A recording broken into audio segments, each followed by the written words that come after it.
দিচ্ছ আমাকে? হুম, এই যে দেখো দেখি, খেলনা খেলনা, এটা কই যে খেলনা, এই যে খেলনা দিয়েছে। হ্যালো সবাইকে, আজকে তোমাদের সাথে শেয়ার করব আমার ছেলের 18 মাসে যে চুলটা কাটলো, মানে যে জন্মের ছিল চুলটা, এই চুলটা কাটলো সেই ভিডিওটাই।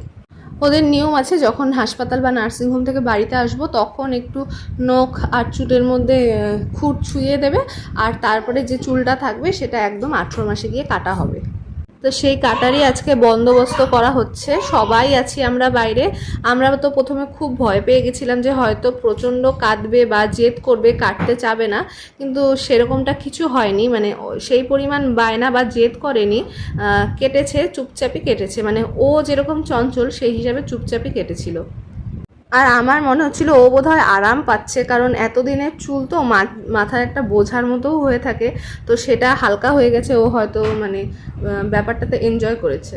তা প্রথমে তো দেখলেই যে চুল কাটতে এসছিল আর কি বাড়িতে, সে আর কি কোলে নিয়ে একটু ফ্রি করে নিচ্ছিল ওকে। আমি তো প্রথমে ভাবছিলাম যে ও হয়তো যাবেই না তার কাছে, কিন্তু মানে অদ্ভুতভাবেই ও তার কাছে চলে গেছিলো।